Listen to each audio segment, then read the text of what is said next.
അസ്സലാമു അലൈക്കും വറഹ്മത്തുള്ളാഹി തആല വബറകാതുഹു. ഇന്ന് നമ്മൾ ചർച്ച ചെയ്യാൻ പോകുന്നത് ദീനിയാത്ത് വൽ അഖ്ലാഖി വൽ ഇംലാ എന്ന വിഷയത്തിലെ 1-ാം ക്ലാസിന്റെ മുൻ വർഷങ്ങളിൽ വന്ന വാർഷിക പരീക്ഷയുടെ ചോദ്യപേപ്പറാണ്. ഒന്നാമത്തെ ചോദ്യം നോക്കാം. ഉത്തരം പറയാം. അപ്പൊ താഴെ 5ഓളം ചോദ്യങ്ങളാണ് നൽകിയിട്ടുള്ളത്.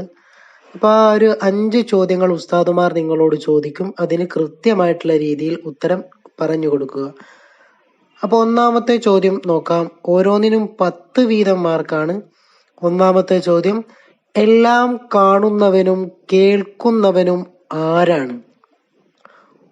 അതിന്റെ ഉത്തരം എന്താണ്?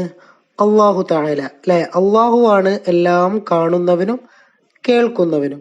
രണ്ടാമത്തെ ചോദ്യം, നബി സല്ലല്ലാഹു അലൈഹി വസല്ലമ ജനിച്ചു. നബി സല്ലല്ലാഹു അലൈഹി വസല്ലമ ജനിച്ച സ്ഥലം ഏതാണ്? അപ്പം നബി ജനിച്ചത് എവിടെയാണ്? മക്കത്താണ്, അല്ലെ?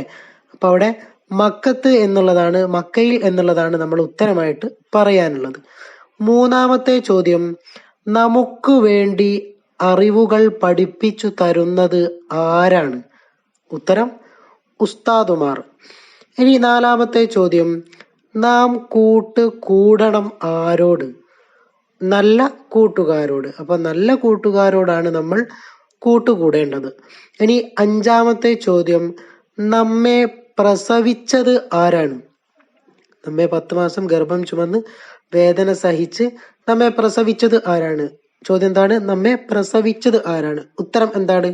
നമ്മുടെ ഉമ്മ, അല്ലെ? ഉമ്മയാണ് നമ്മളെ എന്താക്കിയത്? നമ്മളെ പ്രസവിച്ചത്. ഇനി അടുത്ത പ്രവർത്തനം ഇംലാ അഥവാ കേട്ടെഴുത്താണ്. അപ്പൊ നമ്മൾ തഫ്ഹീമു തിലാവയിൽ നിന്നും കേട്ടെഴുത്തുണ്ടാകും, പിന്നെ ദുറൂസ് അറബി മലയാളത്തിൽ നിന്നും കേട്ടെഴുത്തുണ്ടാകും. അപ്പൊ ഒന്നാമത്തെ ചോദ്യം എന്താണ്? ആദ്യത്തേത് തഫ്ഹീമു തിലാവയിൽ നിന്നുള്ളതാണ്. ഒന്നാമത്തെ ചോദ്യം ഹിമാറുൻ. അപ്പൊ ഹിമാറുൻ എന്ന് ഉസ്താദ് പറയും, അത് കേട്ട് നമ്മൾ എന്ത് എഴുതണം. അപ്പൊ ഒന്നാമത്തേത് ഹിമാറുൻ. രണ്ടാമത്തേത് തൊമാത്തിമു. മൂന്നാമത്തേത് അതിൽ ഔത്താദി. നാലാമത്തേത് വിശേഷം. അഞ്ചാമത്തേത് നഖം. ആറാമത്തേത് വിജ്ഞാനം. അപ്പം വിശേഷം എന്നുള്ളതും നഖം എന്നുള്ളതും വിജ്ഞാനം എന്നുള്ളതും ദുറൂസ് അറബി മലയാളത്തിൽ നിന്നുള്ളതാണ്. പിന്നെ ഹിമാറുൻ എന്നുള്ളതും ത്വമാത്തിമു, ദിൽ ഔത്താദി എന്നിവയൊക്കെ തഫ്ഹീമു തിലാവയിൽ നിന്നുമാണ് കേട്ടെഴുത്തായിട്ട് വന്നത്. അപ്പോൾ ഇതുപോലെയുള്ള വാക്കുകളായിരിക്കും കേട്ടെഴുത്തായിട്ട് വരുന്നത്.